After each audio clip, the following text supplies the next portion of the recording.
შეეხება უშუალოდ ბანკისგან მოვისმინოთ, რა სტრატეგიას კარნახობს ეს და საკუთარი დადებითი მონაცემები ბაზრის უმსხვილეს მოთამაშეს საქართველოს ბანკს მიმდინარე წელს. ახლა ირაკლი გილაური ბანკის ხელმძღვანელი გვეტყვის. მოგესალმებით ბატონო ირაკლი. თქვენ უკვე გამოაქვეყნეთ თქვენი შედეგები, რომლებიც ასევე იყო ძალიან პოზიტიური და შთამბეჭდავი, როგორც მთლიანად ბაზრის მონაცემები. და როდესაც ჩვენ საუბრობდით, სანამ ეს შედეგები იქნებოდა, თქვენ თქვით, რომ პოზიტიური ტრენდის სახეზეა და მოელოდით, რომ განაკვეთები დაიწერა და უფრო ხელმისაწვდომი გახდებოდა კრედიტები, რაც რეალურად ესეც მოხდა, პორტფელი საკრედიტო მნიშვნელოვნად არის გაზრდილი, მაგრამ ჩვენ მეორე მხრივ ხედავთ, რომ ინფლაცია იზრდება, სარეზერვო მოთხოვნა ეროვნულ ბანკმა გააორმაგა, რაც ნიშნავს იმას, რომ არ სულ შეზღუდოს ვთქვათ ფულის ტრიალი ბაზარზე, მოცულობა. თქვენზე როგორ აისახება ეს კონკრეტულად საქართველოს ბანკზე და მთლიანად ბაზარზე თქვენი აზრით? ეროვნულმა ბანკმა ძალიან კარგი ნაბიჯები გადადგა, რომ შეზღუდოს ინფლაცია და ინფლაცია და დაბალი საპროცენტო განაკვეთების შესახებზე ერთმანეთში ერთად არ შეიძლება.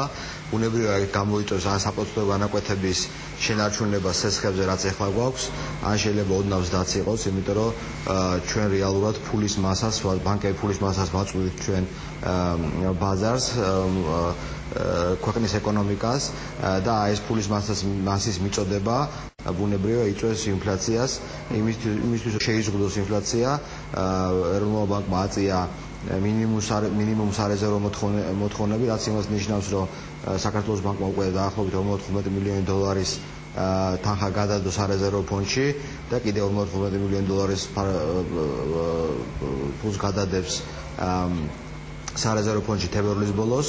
ბუნებრივია, ამ 100 მილიონ დოლარზე საქართველოს ბანკი მიიღებს 0% განაკვეთს, რაც იმას ნიშნავს, რომ საპროცენტო განაკვეთების დაწევა სასხებზე არ უნდა იყოს მოსალოდნელი. ასე, ანუ კარგი იდეა მათთვის, ვინც გეგმავს სესხის აღებას, რომ იჩქაროს, მათ შორის ისარგებლოს იმ აქციებით, რომლის ბაზარზე ეხლა ჯერ კიდევ არის ერთი მხრივ. მეორე მხრივ, რაც შეეხება სტრუქტურას, თქვა დაფინანსების, სულ უფრო ხშირად ექსპერტები საუბრობენ იმაზე, რომ სურსათის წარმოება იქნება მომგებიანი ამ სურსათის გლობალური დეფიციტის ფონზე. იმავდროულად ჩვენ ხედავთ, რომ მხოლოდ 1.3%-ია სოფლის მეურნეობის დაკრედიტების წილა მთლიანად ბაზარზე. თქვენ გადახედავთ თუ არა ამ გლობალური მდგომარეობის გათვალისწინებით თქვენს პრიორიტეტებს დაფინანსების მხრივ, თუ იქ რისკები მნიშვნელოვნად მაღალი რჩება მაინც? ჩვენ გადავხედავთ კი არა, უკვე გადავხედეთ. ჩვენმა სადაზღვევო კომპანია ალდაგი BCIM უკვე დაიწყო აგროდაზღვევა, მხოლოდ და მხოლოდ ერთადერთი სადაზღვევო კომპანია არის საქართველოში, ვინც აზღვევს ამ აგრიკულტურას. შესაბამისად, უკვე ბანკებს უჩნდებათ იმის мотиваცია, რომ დააკრედიტონ, იმიტომ რომ საგრძნობლად იწევს რისკი დაბლა.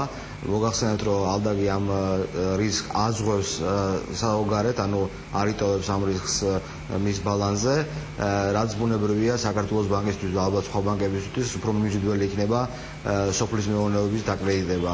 რეალურად პრობლემა იყო იმისი, რომ სადაზღვევო პროდუქტი არ არსებობდა. ეხლა სადაზღვევო პროდუქტის არსებობის შემთხვევაში მე ვფიქრობ, რომ ბანკები გააქტიურებენ და რა თქმა უნდა. ძალიან დიდი მადლობა ძალიან საინტერესო ანალიზისთვის, მასაშე უკვე წლის მეორე ნახევრიდან საკრედიტო განაკვეთების შემდგომ კლებას აღარ უნდა ველოდოთ და სამაგიეროდ არის პერსპექტივა იმათვის, ვინც ფულის რესურსის მოზიდვას სოფლის მეურნეობისთვის აპირებს, ბანკები ამ პერსპექტივას ამ მიმართულებით ხედავენ და სავარაუდოდ უფრო გაზრდიან დაკრედიტებას.